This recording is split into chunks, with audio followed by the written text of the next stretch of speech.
السلام علیکم ناظرین، ذوالفقار راحت آپ کی خدمت میں حاضر۔ ناظرین، جب سے پرائم منسٹر نے کل کسی کو مخاطب کر کے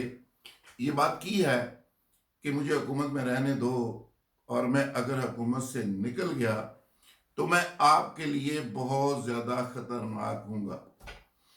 ساتھ ہی انہوں نے یہ بھی کہا کہ ابھی تو میں یہ بلشٹ برداشت کر رہا ہوں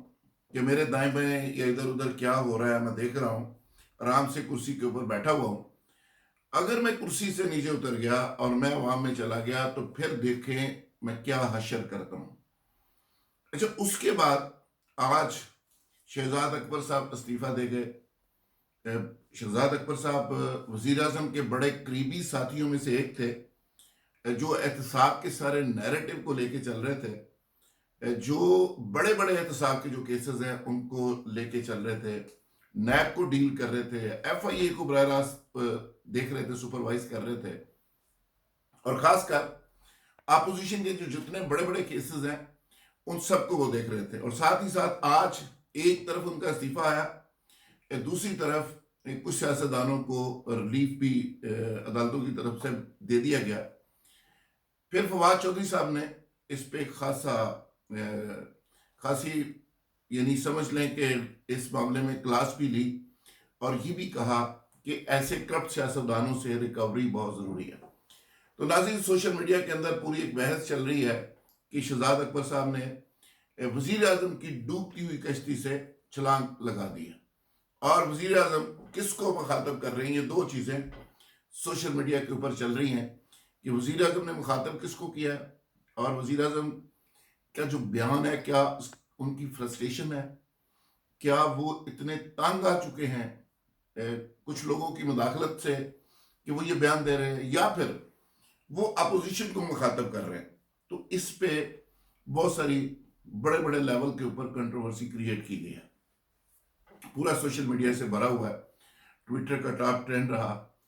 تو میں اسلام آباد میں میری کچھ لوگوں سے بات ہوئی، تو میں چاہ رہا ہوں کہ آپ کو اس ایشو کے اوپر اپڈیٹ کیا جائے کہ اصل فیکٹس ہیں کیا۔ میری اطلاع کے مطابق عمران خان صاحب نے چند دن پہلے ایک اجلاس کیا جس پہ وہ بہت زیادہ خفا ہوئے، اپنے رفقا کار وہ جو احتساب کے نیریٹو کو لے کے چل رہے تھے، اور اس پہ شدید ناراضگی کا انہوں نے اظہار کیا کہ 3 سال گزر گئے، یہ میرا نیریٹو تھا کہ میں ان سے پیسے برآمد کروں گا، 3 سال پتہ ہی نہیں چلا، پیسہ ایک دھیلا برآمد نہیں ہوا، گورنمنٹ ہماری رہ گئی ہے، تھوڑا عرصہ رہ گیا ہے، تو یہ ہوگا کیا؟ تو اس پہ شہزاد اکبر صاحب سے استعفے کی بات بھی ہوئی، تو الٹیمیٹلی وہ استعفیٰ دے کے چلے گئے۔ اچھا، یعنی اصل بات یہ ہے کہ پرائم منسٹر آف پاکستان کا نیریٹو جو کرپشن کے خلاف نیریٹو ہے اس کو ذرا تیز کرنا چاہ رہے ہیں، اس پہ وہ چاہ رہے ہیں کہ جو میرا بنیادی ایک فلسفہ تھا، جو میری سوچ تھی، جو میرا نیریٹو تھا، اس کو آگے بڑھایا جائے، اور جن لوگوں کے کیسز چل رہے ہیں یا جن کے کیسز ٹھپ کر دیے گئے ہیں ان کو دوبارہ سے سپیڈ اپ کیا جائے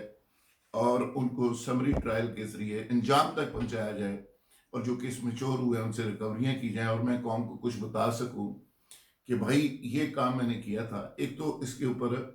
پرائم منسٹر صاحب کی انسٹرکشنز ہیں کہ کام کو تیز کر دیا جائے۔ اب یہ کام کتنا تیز ہوتا ہے نہیں ہوتا، اسی طرح جمود کا شکار رہتا ہے، یہ وقت فیصلہ کرے گا، کیونکہ اگر پرائم منسٹر صاحب اس نیریٹو کو آگے بڑھانا چاہ رہے ہیں، کرپشن کے خلاف اپنا جو ان کی کمپین ہے، جو سوچ ہے، اس کو تیز کرنا چاہ رہے ہیں، تو کچھ قوتیں ایسی ہیں جو اس کو سلو رکھنا چاہتی ہیں، وہ کسی سیاستدان کو ریلیف دے رہی ہوتی ہیں، کسی وقت کسی سیاستدان کو ایک ہی وقت پہ ریلیف اور دوسرے کو تکلیف دے رہی ہوتی ہیں۔ تو ایسی قوتیں پاکستان کے اندر بہرحال ہیں، یہ عمران خان صاحب کو بھی سمجھنا چاہیے کہ ان کی ہر خواہش شاید پوری نہ ہو سکے، لیکن وہ پرائم منسٹر آف پاکستان ہے، ان کی فرسٹریشن کی سمجھ آتی ہے کہ میں پرائم منسٹر آف پاکستان ہوں، میں سب سے بڑی چیف ایگزیکٹو کی سیٹ کے اوپر بیٹھا ہوا ہوں، میں کہہ رہا ہوں کہ یہ پروسیس ہونا چاہیے، لیکن آگے سسٹم جو ہے وہ آگے سے ریزسٹ بھی کر رہا ہے اور سلو ڈاؤن کر دیتا ہے چیزوں کو، آرڈرز کو۔ ایک تو یہ فرسٹریشن گورنمنٹ کے لیول کے اوپر، ٹاپ لیول کے اوپر بہت زیادہ ہے۔